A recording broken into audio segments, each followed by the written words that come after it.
Africa Content TV.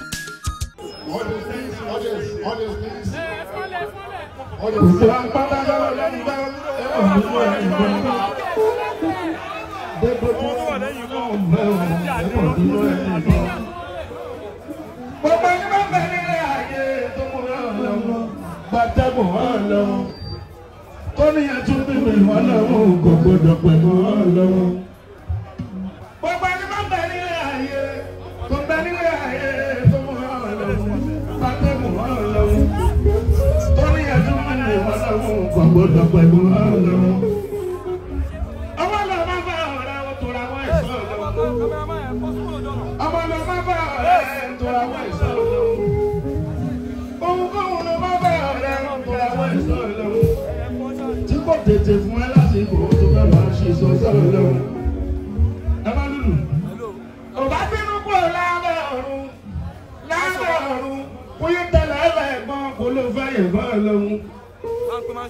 Ọmọ náà má sọ pé kí ló dé o, kí ló dé o, ọmọ sọ pé kí ló dé kó ló fẹ́ bá lọ́mọ tó ráyè pẹ̀lú ọ̀run tó bá bí ọlọ́run. Nínú àwọn màláíkà tó lọ́run ṣẹ̀dá. Ara wọn la sára ìlú tí wọ́n pè ní kúwà. Ọmọ jẹ́kú ní mọ̀láńgbò.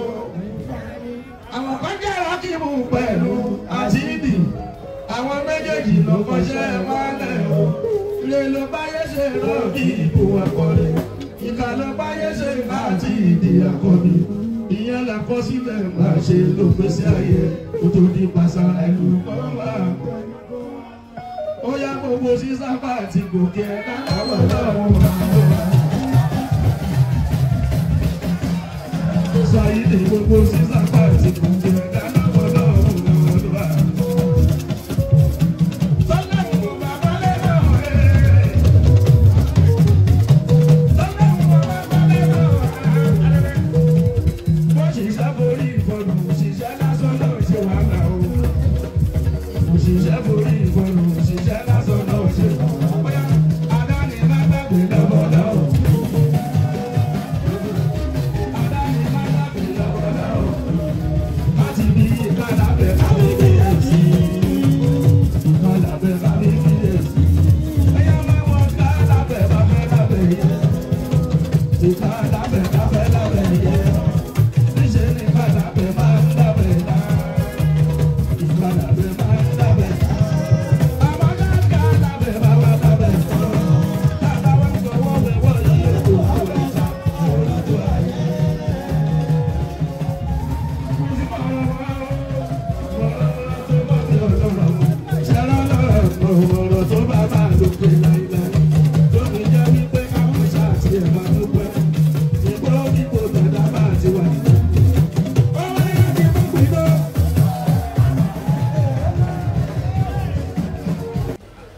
Àkàndá Ọlọ́run, àrà Ọlọ́run, àmì Ọlọ́run, ẹni Ọlọ́run dá lójú ọ̀nà tó fi sí tó ní ọmọ ṣe tó tún ajé ọ yẹ. Èèyàn lè mọ nǹkan ṣe ó lè má yẹ, èèyàn sì lè má mọ nǹkan ṣe tí ọmọ yẹ. Ọlọ́run wá pa méjèèjì pọ̀ fún Saheed Òṣùpá, wọ́n mọ̀ ọ́n ṣe ó tún ayẹ wọn. Ọba ṣe yóò wù lọ́lọ́run, ọba aláàánú lọ́lọ́run Saheed Òṣùpá. Ọba orin mọ́tàgbàmọ́lẹ̀ olúfimá bẹ́ẹ̀ bá sùn tẹ kí Saheed Òṣùpá ẹ jẹ́ kí ọpẹ́ ní ó máa pọ̀. Ohun tọ́lọ́run ṣe fún yín sọ wọ́n, ohun tí Ọlọ́run ṣe fún yín sí ọ̀wọ́n. Kì í dẹ̀ ṣe gbogbo èèyàn tí máa ń dàyà kọ́ ní máa ń rí àyè padà sílé. Ló fi jẹ́ pé gbogbo ẹ̀dá tí máa ń ṣe wàhálà láyé ẹ má fi wọ́n ṣe yẹ̀yẹ́. Gbogbo ẹ̀dá tí máa ń forí jágbó forí lùpẹ̀ ẹ má fi wọ́n ṣe yẹ̀yẹ́. Gbogbo ẹ̀dá tó bá wà dedicated tó bá wà determined ẹ má fi wọ́n ṣe yẹ̀yẹ́ o. Ẹni ó gbé dáyà gbìyànjú ẹ má pè é lágbàáyà. Ọ̀pọ̀lọpọ̀ ni ò rí gbé lórúkọ o. Ọba orin King Dr. Saheed Òṣùpá olúfimá mọ́tàgbàmọ́lẹ̀ ọba orin Saheed Òṣùpá abáyé máa ń jáyé bí ọba jáyé mọ́ ẹ̀ní rí parẹ́ ẹ̀ní rí parọ́. Ìfẹ́ àtàjọṣepọ̀ tí ń bẹ láàrin wa kò ní bẹ́ẹ̀ bàjẹ́ kó sì ní bàjẹ́ láíláí. Gbogbo ẹ̀yin tẹ́ ẹjọ́ wá akí wọn. kíka ẹni yóò kọjá torílẹ̀-èdè yìí nìkan tó bá yá o. ẹni ó wí lójókòó lójú mi ló wí fún adémọlá.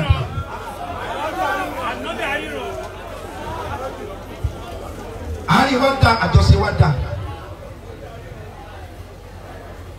ọmọ ìyá mi ni ọ̀rẹ́ mi ni ẹbí mi ni. Sedu. Sedu.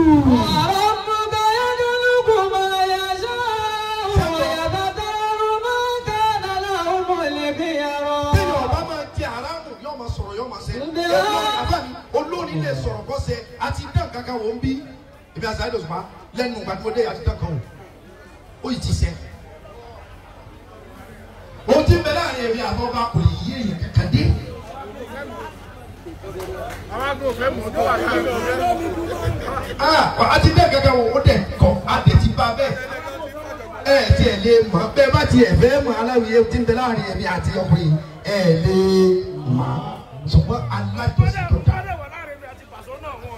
Ohun tí ti bẹ láàrin Saheed Òṣùpá gẹ́gẹ́ bí àṣìbẹ̀ ọba ohun tí bẹ láàrin Saheed Òṣùpá àti Paso èèyàn kan ò ní mọ̀ láyé sì lè mọ̀.